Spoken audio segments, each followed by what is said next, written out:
आदरणीय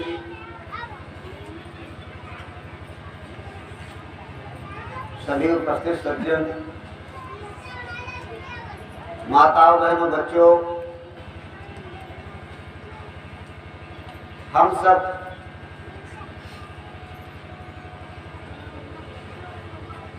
रोज की बराबर आज भी सत्संग प्रांगण में पहुंचे सत्संग को सुनने के लिए।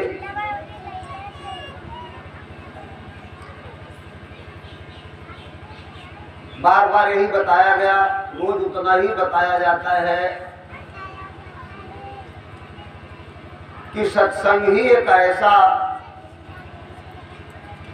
मूल तत्व है जिसके द्वारा हमारा तुम्हारा भला हो सकता है।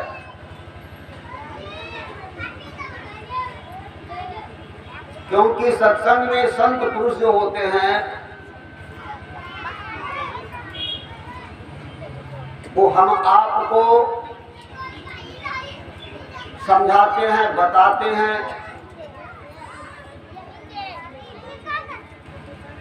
जब तुम्हें उनका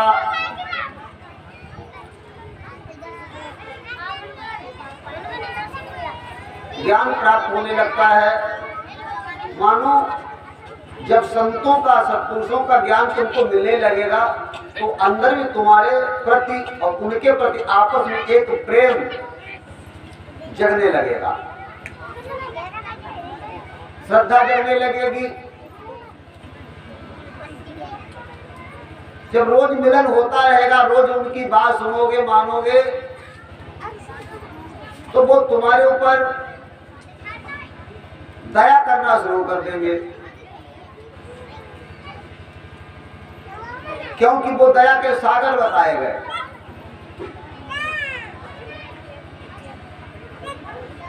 दया के पात्र होते हैं संत सद्गुरु। इसलिए संतों के सत्संग में बार बार जाकर बैठते, उनकी बात सुनते हैं।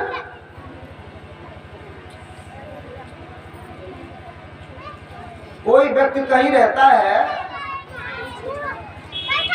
और तुम अचानक उसके पास जाओ,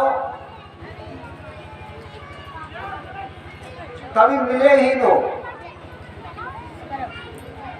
और तुम उससे कोई काम को कहो तो शायद वो नहीं करेगा कि हमारा तुम्हारा कभी मिलन तो हुआ ही नहीं। और जिससे तुम 10-5 बार मिले हो, भले तुम्हारे वो गांव नहीं आया, तुम्हारा घर नहीं देखा, अगर तुम कह दो कि भाई हमारे इतनी मदद कर दो, तो हो सकता वो सोचे कई बार आए गए हैं, चलो, घर नहीं देखा तुम्हारा उसने, आए गए। ऐसे बहुत लोग बैठे होंगे, शहर में जाते होंगे, कई दुकानों पे जाते होंगे, जिसकी तुम दुकान में कभी नहीं गए, अगर कह दो कि 10 रुपए उधार कर दो, नहीं करेगा, कर देगा। और आना जाना तुम्हारा लगा हो, 10-20 बार सौदा लाए हो, दे आए हो, और अचानक कोई जरूरत पड़ जाए कि भाई 10 रुपए दे दो, तो तुम्हारा घर नहीं पूछेगा, बैठ चलो, अच्छा ले जाओ। वो ज्यादा कह देगा जल्दी दे जाना, लेकिन कर देगा। इसी प्रकार संत महात्मा जो हुआ करते हैं, उनका जो सत्संग हुआ करता है, जब हम बार बार आना जाना करते हैं, तुम सोचते हो कभी कभी बहुत लोग ऐसे होते हैं, सत्संग में आए, दूर से बैठे रहे, 20 बार आए, आमना सामना नहीं हो पाया, बोल बतला नहीं पाए। जो सत्संग करता है, यहाँ पर आमने सामने बोल बतलाने की जरूरत नहीं है। हम जिस दया की बात करते हैं, जिस भाव की बात करते हैं, जैसे तुम एकांत में चले गए, सुनकर बहुत बार चले जाते हैं, और तुम्हें स्नेह पैदा होने लगा, तो तुम अपने घर में संत महात्मा सद्गुरुओं से विनती अकेले में भी की जा सकती, उनको नहीं देखा तब भी की जा सकती, और उससे भला भी हो जाता है। कहीं कहीं हम लोग देखते हैं, कहीं कहीं देवस्थान बने होते हैं, कहीं कहीं ऊंचे टीले हैं, वहां कुछ नहीं होता है, लेकिन वहां भी जाकर के लोग कहते हैं कि हमारा भला हो जाए। भाई वो कुछ नहीं है, करते कि नहीं करते? उस व्यक्ति को देखा तक नहीं। मनमति विनती करते हैं। ऐसे ही संत सदगुरु होते हैं, जब वहां जाते हैं बैठते तो आंतरिक स्नेह पैदा होता है, और अगर मन में तुम कहते हो सोचते हो तो उसका भला भी होता है। तो हम आप सब लोग यहाँ रोज आकर के बैठते हैं, कभी कभी आते ही सुनते हैं। बताया गया है कि जब बार बार आते जाते हैं, बार बार मिलते हैं, तो आंतरिक स्नेह अपने आप पैदा होना शुरू हो जाएगा। क्योंकि सत्संग का जो तार है, स्नेह है, वो अंदर से फिट होता है। आंतरिक स्नेह जो है वो आंतरिक स्नेह अंदर से पैदा होता है सत्संग में जाने से। क्योंकि यहां पर शब्दों का खेल नहीं है, भावनाओं का खेल है। क्योंकि जब तुम ऐसा करना शुरू कर दोगे तो कभी भी तुम कुछ शब्द कहोगे, कोई बात कहोगे, वो सुनी जाएगी। ऐसा कई प्रमाण दिए, कथा में लोग सुना के चले गए, बता देते, जान नहीं पाते हैं। संत और सदगुरु जो होते हैं, ये शक्ति जो है ऐसी शक्ति है, इसका आंतरिक तार होता है। आप लोग कथा में कभी भी सुने होंगे, गुरुद्रोण की एकलव्य की कथा में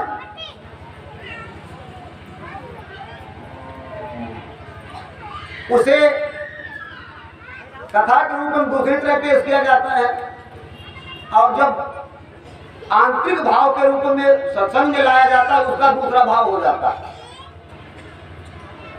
उसमें बताते हैं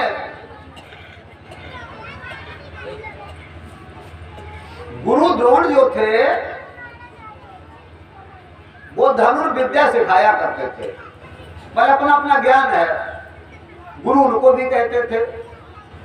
गुरु शब्द है विद्या को आगे बढ़ाने का। अब विद्या कोई हो, कोई डॉक्टरी सिखा दे, कोई मास्टरी सिखा दे, कोई सिलाई सिखा दे, कोई मशीनरी बनाना सिखा दे, है नहीं? यहां तक अच्छी बात सिखा दे, लेकिन है वो गुरु, क्यों? सिखाने का नाम ही गुरु है।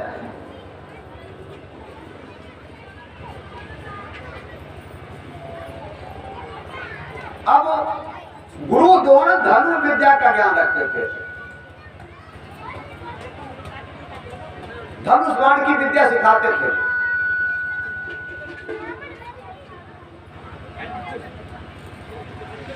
और इतने बड़े उस विद्या के जानकार थे, उस समय पृथ्वी पे उनके समान कोई ऐसा गुरु नहीं था। हाँ, बहुत बड़े विद्या के जानकार थे।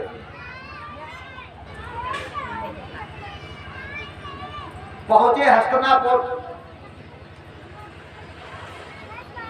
वहां पे कौरवों और पांडवों को विद्या सिखाने में लगे।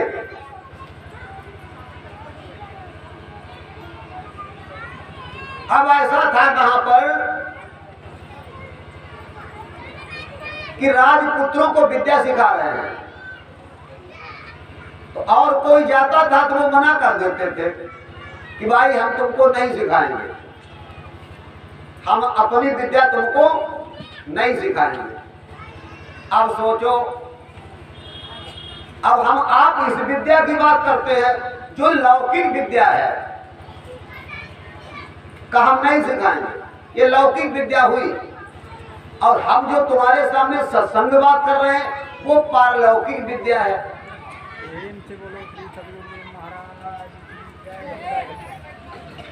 तो आप लोग पारलौकिक विद्या को सीखने आए हैं, सुनने आए हैं। एक लौकिक होता है, एक पारलौकिक होता है। लौकिक में ये होता है, तुम मेरे पास आए, हम तुम्हारे पास गए, तुमने जेब से में निकाल पैसे दे दिए, पास में केला रखे दे दिया, फल रख दिया, फल फूल मेवा दे दिया, ये तो लौकिक हुआ। है नहीं। और पारलौकिक में आप आए, हमने तुमको देखा, तुमने मुझे देखा, तुम हमसे बतलाने तक नहीं, हम तुमसे बतलाने तो नहीं, और मैंने तुम्हें कुछ दे दिया, और इतना दे दिया कि तुम उसे धो तक नहीं सकते, संभाल तक नहीं सकते, तुम जान भी नहीं पाओगे क्या दे दिया। अब उसे नहीं जान सकते। तो आप लोग जो ज्ञान यहाँ लेने आए हो, सत्संग सुनने आए हो, वो पारलौकिक है, लेकिन पारलौकिक को जानना ऐसे बस की बात नहीं है। अरे तुम तो तुम रहे, लौकिक पारलौकिक की कथा में अभी मैं तुम्हें बता रहा था, गुरुद्रोण की बात को। एकलव्य गया, उसने भी कहा हमें सिखा दे, तो मना कर दिया। उसने सोचा सीखेंगे हम तुम्हें से, कि और कोई है ही नहीं कि हम दूसरी जगह जाए, और मेरे अंदर जिज्ञासा पैदा हो चुकी है कि मैं सीखूंगा, वो अंतिम लगन है, और दूसरा कोई सिखाने वाला है नहीं, तो मैं मजबूर हूं।